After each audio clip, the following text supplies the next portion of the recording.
कक्षा 10वीं गणित का प्रश्नावली 6.5 पूरी तरह से तैयार हो जाइए प्रश्नावली 6 पॉइंट के प्रश्नों का हल जानने के लिए। देखिए प्रश्नावली 6.5 को बनाने के लिए आपको केवल दो प्रमेय का एप्लीकेशन चाहिए। पहला पाइथागोरस प्रमेय और दूसरा पाइथागोरस प्रमेय का विलोम। जी बिल्कुल सही सुना आपने। पाइथागोरस प्रमेय का मतलब देखो बाबू इधर ध्यान दो, ठीक से बैठो ना, पहले सीधा हो जाओ। पाइथागोरस प्रमेय का मतलब एक ऐसा त्रिभुज किसी समकोण त्रिभुज में सबसे बड़ी भुजा का वर्ग शेष दोनों भुजाओं के वर्गों के योग के बराबर होता है, ये पाइथागोरस प्रमेय है। और किसी समकोण त्रिभुज में सबसे यदि किसी त्रिभुज में एक भुजा का वर्ग अन्य दो भुजाओं के वर्गों के योग के बराबर हो तो पहली भुजा का समूह कोण समकोण होता है। 90 डिग्री साबित करने वाला ये होता है पाइथागोरस प्रमेय का विलोम। तो इस प्रश्नावली में पूर्ण रूपेण से आपको पाइथागोरस प्रमेय और पाइथागोरस प्रमेय के विलोम का यूज करना है। इसमें कितने लोग हैं जिनको पाइथागोरस प्रमेय याद है? केवल प्रमेय जिसको याद है खड़े हो जाइएगा। वे सब लोग जिनको प्रमेय याद है वो लोग खड़े हो जाइए। चलिए इतने लोग बैठिए, धन्यवाद धन्यवाद, समझ में आ गया। इतने लोगों को प्रमेय याद है तो पाइथागोरस प्रमेय याद भी होना चाहिए, पाइथागोरस प्रमेय को साबित करने के तरीके भी याद होना चाहिए, पता होना चाहिए। थेल्स प्रमेय याद होना चाहिए, पाइथागोरस प्रमेय का विलोम याद होना चाहिए, उसको साबित करने के तरीके याद होना चाहिए, क्योंकि इन्हीं दोनों प्रमेयों पर डिपेंडेंट प्रश्न इस क्वेश्चन में, इस प्रश्नावली में है। चलिए क्वेश्चन नंबर 1 पर आप माइंड को कंसल्ट कीजिए। देखिए क्वेश्चन नंबर 1 क्या बोल रहा है? कह रहा कि नीचे कुछ त्रिभुज के भुजाएं दी गई है। ध्यान से देखिए, नीचे कुछ त्रिभुज की भुजाएं दी गई हैं। सबसे पहले पता कीजिए कि इसमें कौन सी भुजाएं है, किसी समकोण त्रिभुज की भुजाएं हैं। पहले यही पता करना है कि कौन सी भुजाएं समकोण त्रिभुज की भुजाएं हैं। और यदि समकोण त्रिभुज की भुजाएं हैं तो कर्ण क्या होगा, मतलब सबसे बड़ी भुजा क्या होगी, मतलब कर्ण क्या होगा, तो कर्ण की लंबाई क्या होगी, डेट मीन्स बस सिंपल। तो आपको यदि दो भुजाओं का वर्ग तीसरे दो भुजाओं के वर्गों का योग तीसरे भुजा के वर्ग के बराबर हो गया तो वो समकोण त्रिभुज है। अब बराबर नहीं हुआ तो समकोण त्रिभुज नहीं है। माने पाइथागोरस प्रमेय लगना चाहिए कि एक भुजा का वर्ग अन्य दोनों भुजाओं के वर्गों के योग के बराबर होना चाहिए। तो जो तीन भुजाएं दी गई है ना उसमें उसको ए बी बी सी और सी ए मान लेंगे तीनों को, और तीनों का वर्ग निकाल देंगे। दो को जोड़ने पर तीसरे के स्क्वायर के बराबर हो तो समकोण त्रिभुज है, नहीं हो तो समकोण त्रिभुज। समझ पा रहे हो तुम लोग? तो इधर देखो, यहाँ देखो, सॉल्यूशन यहाँ से स्टार्ट हो रहा है हम लोग का। पहला में मान लेते हैं ए बी बराबर कितना बाबू, 7 सेंटीमीटर। दूसरा मतलब बी सी बराबर में 24 सेंटीमीटर। और लास्ट बार सी ए बराबर में 25 सेंटीमीटर। एंड कर लेते हैं हम, निकालते हैं, तीनों का स्क्वायर निकालिए। इसलिए ए बी स्क्वायर बराबर ए बी का मतलब 7 है ना, 7 का इसका मतलब 7 7 49 हुआ कि नहीं हुआ? वर्ग सेंटीमीटर कर सकते हैं, नहीं भी करे तो कोई दिक्कत नहीं है, छोड़ दीजिए, लास्ट में देख लिया जाएगा। हो गया ना? उसके बाद से बी सी का स्क्वायर मतलब 24 का स्क्वायर मतलब 24 है 576।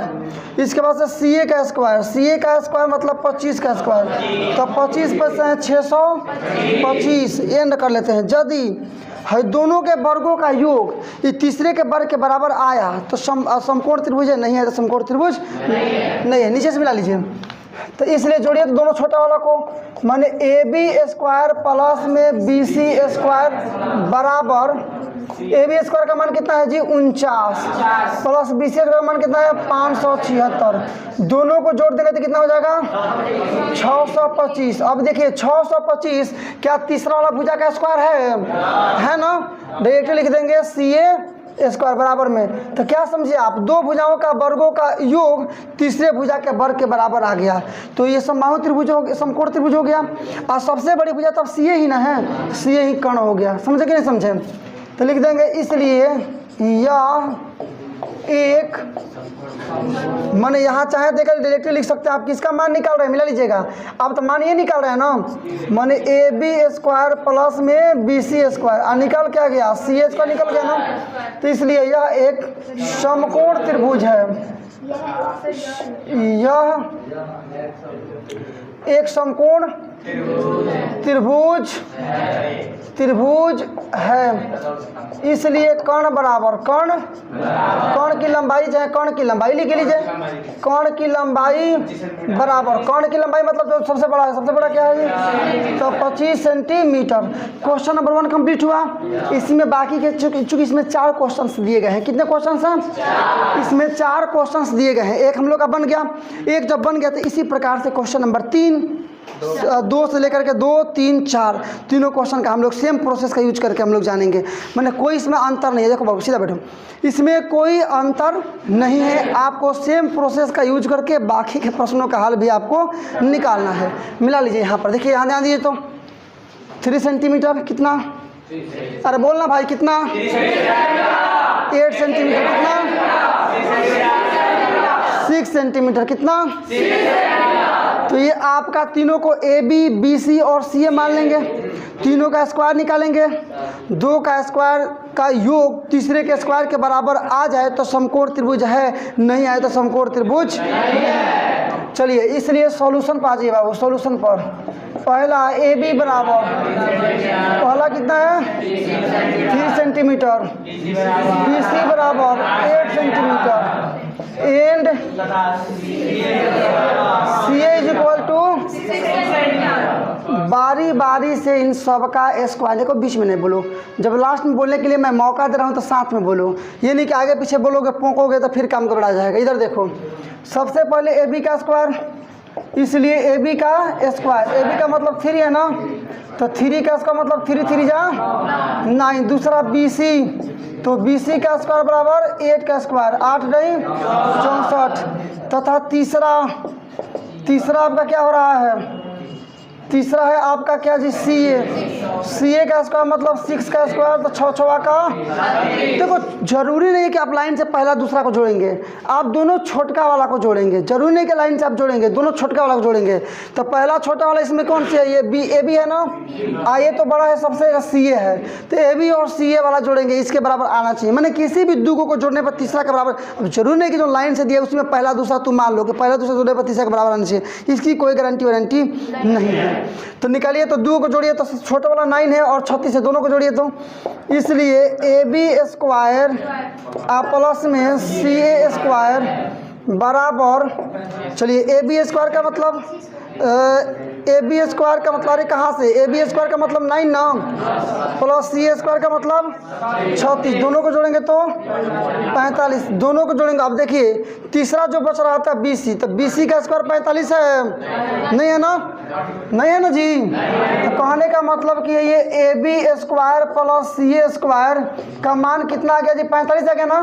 45 का मतलब ये 45 बी सी तो नहीं है, बी सी का स्क्वायर तो नहीं है ना जी, तो is not equal to B C square, क्योंकि बी सी स्क्वायर का मान है 64, इन दोनों का योग होता है केवल 45, तो बराबर तो हुआ नहीं, इसलिए ये क्या है, या समकोण त्रिभुज नहीं है। अच्छा यह एक समकोण त्रिभुज, दोनों में से कुछ भी लिख सकते हैं, त्रिभुज नहीं है। चलिए तीसरा नंबर देखिए, तीसरे नंबर में भी सेम प्रोसेस करना है, तीसरे नंबर में भी सेम प्रोसेस करना है, तीनों का स्क्वायर आपको निकालना है।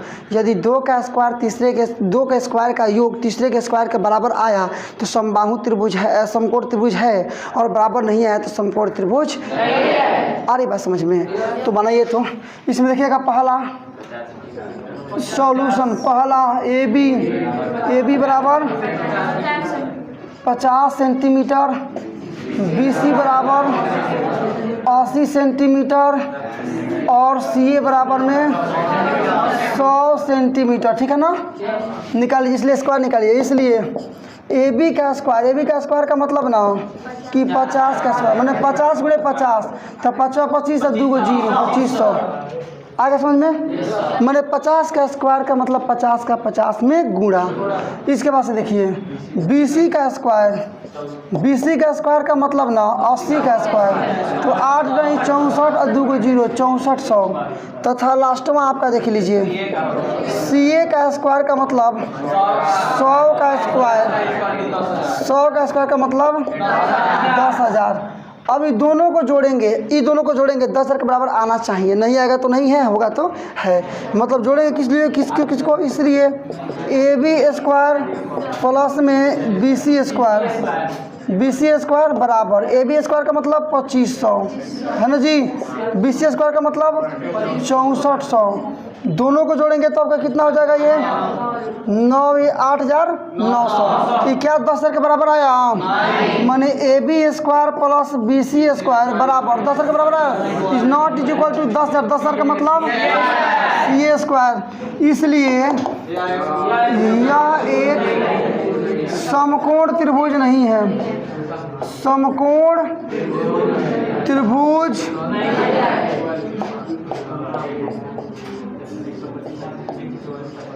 समकोण त्रिभुज नहीं है। लास्ट एक और प्रश्न देख लीजिए, लास्ट इसका चौथा नंबर, कितना नंबर, लास्ट इसका नंबर 4, कितना नंबर, लास्ट इसका क्वेश्चन नंबर 4। यहाँ मिलाइए, यहाँ भी सॉल्यूशन देख लीजिए आप लोग, देख लो। AB बराबर होना चाहिए क्या जी, 13 सेंटीमीटर, BC बराबर 12 सेंटीमीटर एंड CA का मतलब 5 सेंटीमीटर, इसलिए स्क्वायर निकालो। AB² का मतलब 13 का स्क्वायर, 13 169, BC का स्क्वायर का मतलब 12 का स्क्वायर, 12 बना 144 एंड लास्ट CA² मतलब 5 का 25। अब देखो 144 और 25 को जोड़ने पर यदि 169 के बराबर आएगा तो समकोण त्रिभुज हो जाएगा और यही कर्ण हो जाएगा, नहीं आएगा तो समकोण त्रिभुज नहीं होगा। जोड़ के चेक कीजिए। इसलिए क्या BC² प्लस CA² बराबर BC का मतलब 144 प्लस में 25 बराबर में 169 का मतलब AB² के बराबर आ गया ना। तो मान किसका निकाल रहे हैं, इसका मतलब BC² प्लस में CA² बराबर में AB² हो गया ना। इसलिए यह एक समकोण त्रिभुज है, समकोण त्रिभुज है। इसलिए कर्ण की लंबाई, इसलिए कर्ण की लंबाई जो सबसे बड़ी है, तो 12, 13, 5 में लंबाई कौन था सबसे ज़्यादा, 13 सेंटीमीटर। 13 सेंटीमीटर आपका आंसर। इस प्रकार से इसमें आपने क्वेश्चन नंबर 1 के प्रत्येक प्रश्न का उत्तर जाना। 4 क्वेश्चन आपको बनाने थे, हम लोग चारों प्रश्न बना चुके हैं। तो क्वेश्चन नंबर 1 के चारों प्रश्न आपके इस प्रकार से आपके पास तक पहुँचे। अब इसका क्वेश्चन नंबर 2 देखेंगे, मतलब नंबर 2 ना कैसे लब करता है, गिरता है ना, चट नहीं करता है, लब करता है, पूछ लेना।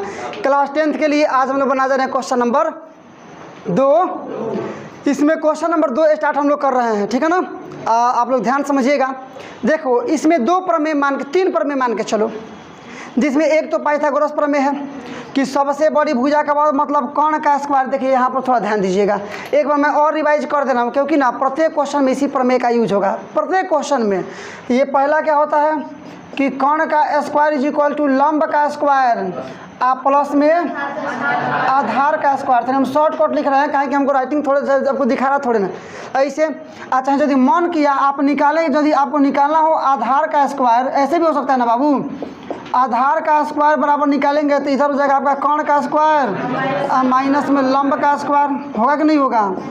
अच्छा है मन करे तो यदि आपको लंब का स्क्वायर निकालना हो, याद रखिएगा इसकी आवश्यकता पड़ेगी, तो डायरेक्टली लिख सकते हैं कर्ण का स्क्वायर माइनस में आधार का स्क्वायर। हम थोड़ा शॉर्टकट लिख रहे हैं, समझने वाले लोग समझ जाएंगे। ऐसे मतलब देखिए केवल इसी की आवश्यकता नहीं पड़ेगी, इसकी भी आवश्यकता पड़ेगी जल्दी से काम चलाने के लिए। यदि आप इसको समझते हैं ना तो बम बम बम बम बम बम क्वेश्चन बनेगा।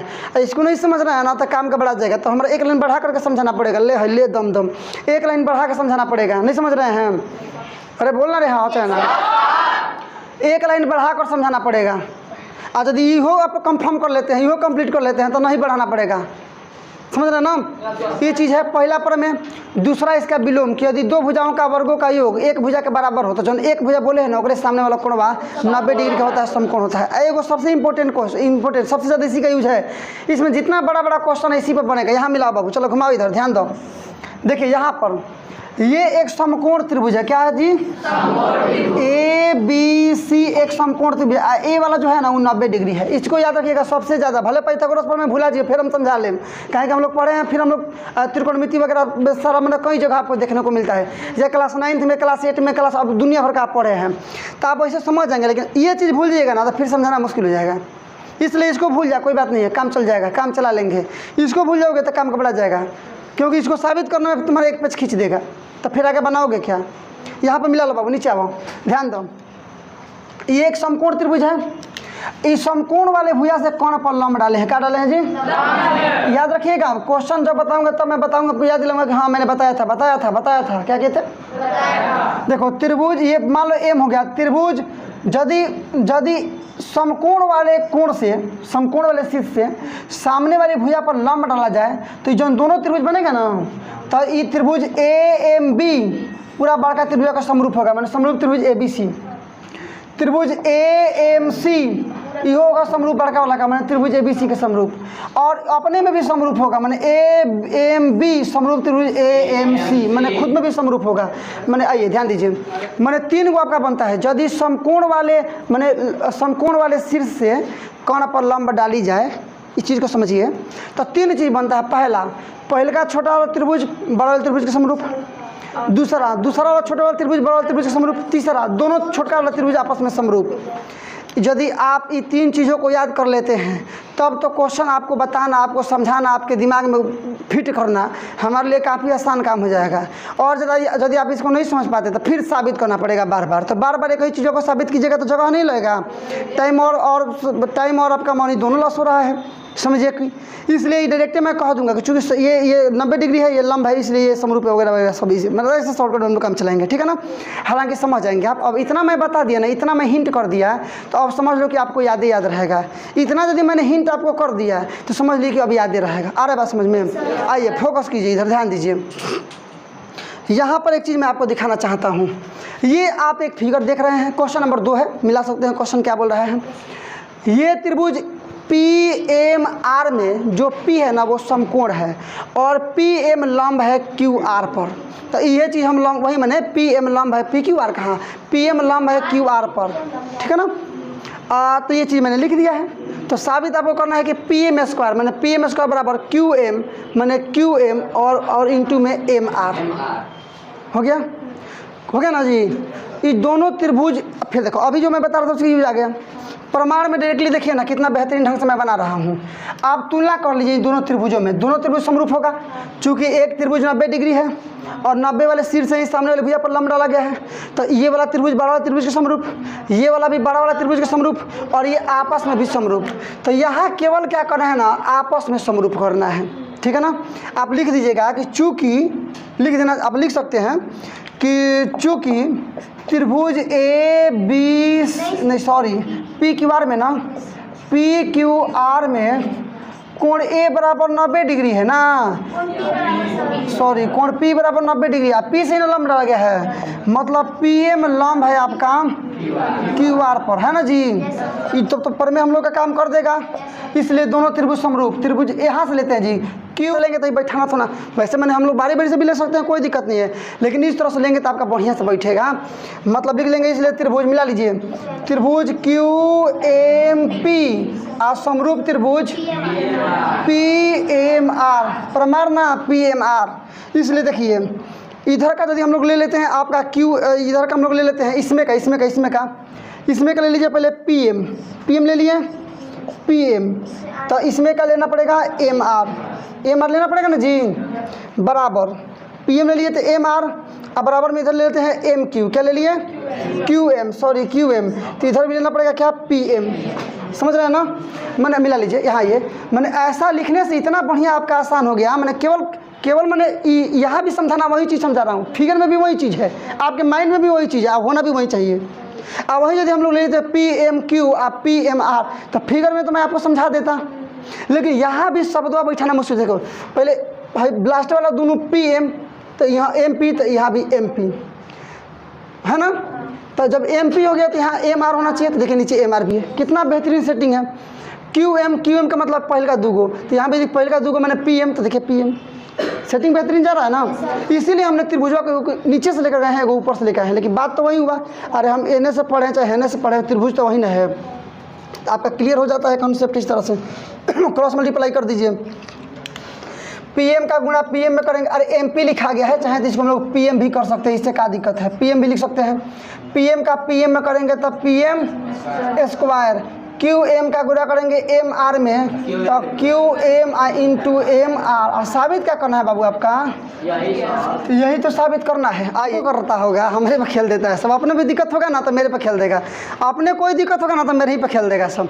देखो ध्यान दो, क्वेश्चन नंबर 3 आपका कह रहा है, लीजिए नंबरिंग भी नहीं डला है इसलिए गलती हो गया ना। देखो ध्यान दो, क्वेश्चन नंबर 3 मिला यहाँ से, यहाँ देखिए क्वेश्चन नंबर 3 क्या कह रहा है। ये त्रिभुज को देखिए, त्रिभुज ए बी डी में कोण ए समकोण है। फिर उसी प्रमेय का यूज जो स्टार्टिंग में जिस प्रमेय को एक्सप्लेन किया था आपके सामने, आपके साथ कि इसकी आवश्यकता सबसे ज़्यादा पड़ेगी, ये बहुत ज़्यादा यूजफुल है, बहुत ज़्यादा नेसेसरी है, इसको जानो पहचानो वगैरह वगैरह तमाम चीज़ें, तो उसी की बार बार आवश्यकता पड़ रही है। अब जो उस बात को ध्यान से नहीं समझेगा, जो बात पर अमल नहीं करेगा, जो समझने का प्रयास नहीं करेगा, वो तो बैठे रह जाएगा, चाहे वीडियो पर हो, चाहे क्लास में हो, चाहे जैसे भी हो। इसलिए आपको चाहिए कि स्टार्टिंग में ही ज़रूर कुछ ना कुछ क्लू आपको दिया जा रहा है, आप क्या कीजिए कि उस क्लू को पकड़िए। आपको देखिए घबराइएगा तो फिर डराना पड़ जाएगा आगे जा करके। इसलिए कोई लॉन्ग लपेटी नहीं, कोई ताम झाम नहीं, सिंपल सी बात है। आप यदि स्टार्टिंग से लास्ट तक ले तनी मुनी धैर्य रह करके कि हाँ हमको यहाँ पर ठहरना है, ठहर करके धैर्य रख करके स्टार्टिंग से लास्ट तक प्रश्नों का हल आप देखते जाते हैं, आपके पास काफ़ी बेहतरीन पकड़ आ जाएगी, काफ़ी ताकतवर्धक पकड़ आ जाएगी। और यदि आपके पास सर्टेनिटी नहीं है, समझ रहे हैं ना, डेस्टिनेशन नहीं है, तो फिर आप वो आते रहेंगे जाते रहेंगे देखते रहेंगे, कुछ उससे लाभ होने वाला नहीं है। ये फिगर समझे कि नहीं समझे, तो हमने क्या किया है, दिया है, मैं यहीं लिख दिया, त्रिभुज ए बी डी में ए समकोण है और ए सी लंब बी डी। तो त्रिभुज ए बी डी में कोण ए समकोण है, ए सी लंब बी डी। बात तो वही ना हो रहा है, मतलब ये लंब है। क्लियर, ये तमाम चीज़ें साबित करनी है। देखो किस में साबित करना है, पहले ये सोचो कि जाना किस में है। जब तुम ये देख लोगे कि जाना किस में है ना, तो फिर चले जाओगे। जैसे पहला नंबर यदि हम साबित करना चाहें तो पहले सोचो ना, ए बी ढूंढो कहाँ है ए बी, तो ए बी मतलब यहाँ पर ए बी दिखाई दिया। बी सी कहाँ है, ये यहाँ है। और बी डी का मतलब पूरा घुमा दिया ना बी डी में। इसका मतलब हमको एक चीज़ समझ में आ गया, पता नहीं आपको समझ में आया कि नहीं आया, कि अरे एक बात तो क्लियर है कि आपको दो त्रिभुजों में तुलना करनी है। आज जब बी डी कह दिया ना इसमें, एक मतलब कि एगो बड़का त्रिभुज लेना पड़ेगा, क्योंकि छोटका लोगे तो हई आएगा, ये आएगा, ए आएगा, ये वाला छोटा वाला लोगे तो ये आएगा, ये आएगा, ये आएगा, इसमें से कोई आ सकता है। बड़ा वाला में ये ऑप्शन बन रहा है। तो इसमें देखिए इस दोनों का जिक्र किया है, इसका मतलब भाई छोटा वाला त्रिभुज लेगा, ए सी बी लेगा, क्लियर है, लेगा। बड़ा वाला का भी नाम रख दिया, तो इसका मतलब कि त्रिभुज बी ए डी लेगा, चाहे डी ए बी लेगा, जिधर से पढ़िए कोई दिक्कत नहीं उससे पढ़ने में। आप बात समझ में ना, तो आप यही काम करेंगे, दोनों में तुलना कर देंगे, दोनों में क्या कर देंगे, तुलना कर देंगे। डायरेक्ट तुलना करो बाबू, यहाँ आओ, यहाँ से तुलना कराते हैं। पहले बड़ा लू कि छोटा लू त्रिभुज, छोटा ले लेते हैं। त्रिभुज बी चाहे ए सी बी तथा त्रिभुज बी ए डी में, ठीक है ना। त्रिभुज पहले ये बात देखिए ना, ये समझ गए ना, ये 90 डिग्री है लंब है, इसका मतलब ये दोनों तीनों समरूप होगा, ये बड़ा का समरूप, ये बड़ा वाला का समरूप, ये दोनों आपस में भी समरूप। तो डायरेक्ट यहीं लिखिएगा, सीधे लिखिए, चूँकि त्रिभुज छोटा वाला को लिखिए ए बी सी बी समरूप त्रिभुज बी ए डी है ना, इसलिए मिलाइए। छोटा वाला पहले लिए हैं, छोटा वाला में 90 ये है ना, तो कर्ण ले लीजिए इसका, तो ए बी आएगा, कर्ण इसका आएगा नहीं आएगा, तो कर्ण ले लिए ए बी। इसका मतलब क्या, बड़े वाला में भी कर्ण लेना पड़ेगा, तो बड़ा वाला ही ना है, इसका कर्ण 90, उसके सामने वाला कर्ण मतलब 20 बी डी, तो बड़ता में आपको लेना पड़ेगा बी डी बराबर। क्लियर हुआ कि नहीं हुआ यहाँ तक। अब छोटा वाला में चलो, छोटा वाला में लंब ले लो बी सी, लंब ले लेते हैं बी सी। तो जब ले लेंगे ऊपर बी सी तब इसका भी लंब लेना पड़ेगा। तो इसका लंब हम लोग ये भी ले सकते हैं, सही ले सकते हैं। अरे ये भी तो लंब हो सकता है। अरे आधार और लंब बदलते रहता है, ये कर्ण जो है वो सेम रहता है। कई बार आपको बताया गया है, इस पर कई दर्जनों क्वेश्चन बता दिए गए हैं कि कर्ण सेम रहता है समकोण त्रिभुज में, लेकिन आधार और कर्ण, आधार और लंब बदलते रहते हैं। हमको जो आवश्यकता है कि हम उसको आधार बनाएंगे, लंब बनाएंगे, तो हम बना देते हैं AB को लंब। ये बात आपको समझ में आया कि नहीं आया? अब इतना ही से देखिए आपका साबित हो गया। इस 3 लाइन का क्वेश्चन है। AB का AB में गुणा करोगे तो AB का स्क्वायर, आप BC का गुणा करेंगे BD में तो आप BC इंटू में BD। ये साबित हुआ कि नहीं हुआ? इतना आसान प्रोसेसों का यूज करके, प्रोसेसेस का यूज करके मैं प्रत्येक प्रश्न को आपको तक पहुंचा रहा हूं। इतना बड़ा विकल्प आपको मिला है, अपॉर्चुनिटी मिली है, इसका यूज कीजिए, इसका लाभ उठाइए। जो अवसर मिला है उसको सदुपयोग में बदलिए, नहीं तो फिर बहुत दिक्कत का सामना करना पड़ सकता है। मान लीजिए कि आपको त्रिभुज एक बार पढ़ना है, वो बार यही वाला बार है। एक बार आपको त्रिभुज पढ़ना है, वो बार आपका यही वाला बार है, तो क्यों नहीं इसी बार ऐसा पढ़ ले कि मज़ा आ जाए क्या?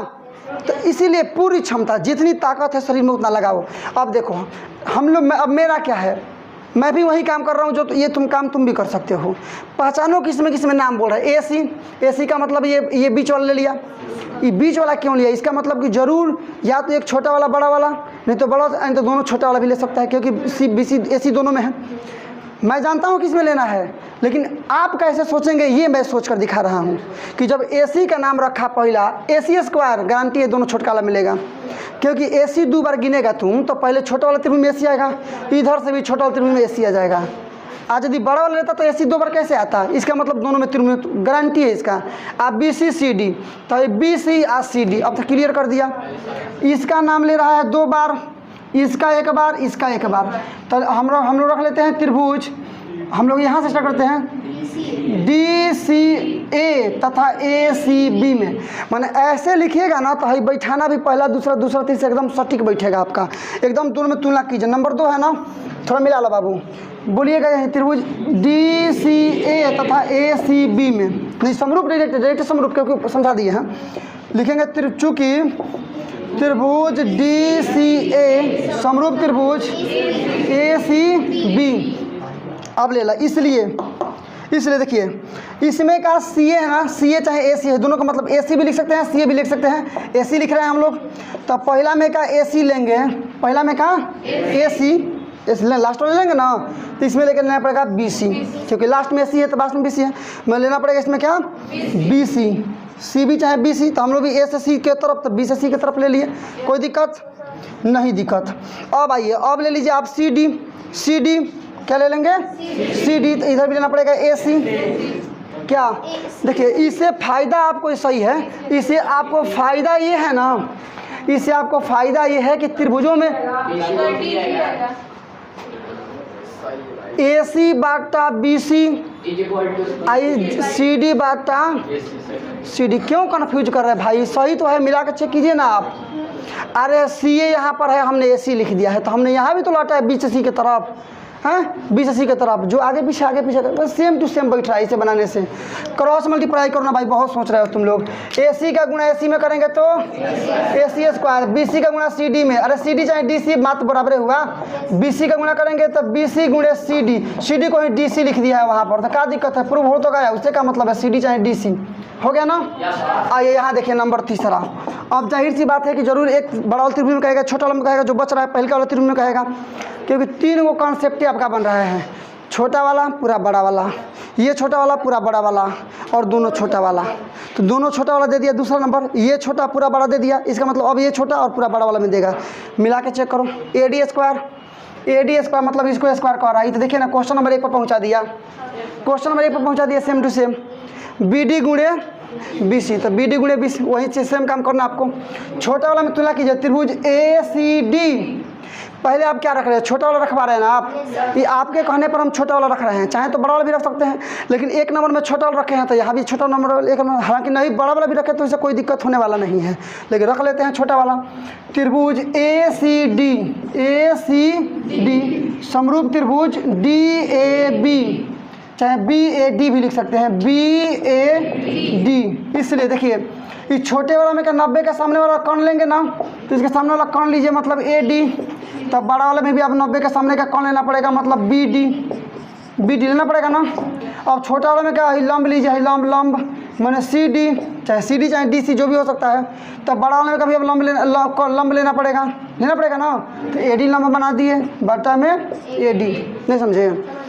कर्ण कन्फर्म रहेगा, लंब और आधार बदलते रहते हैं। क्रॉस मल्टीप्लाई कर दीजिए, ए डी का गुणा ए डी में करेंगे तो A D square, B D का गुणा सी डी में करेंगे तो B D into C D. यही तो साबित करना है, प्रूव्ड हो गया आपका। देखिए बारी बारी से प्रत्येक प्रश्नों का हल हम लोग काफ़ी बेहतरीन ढंग से बना रहे हैं।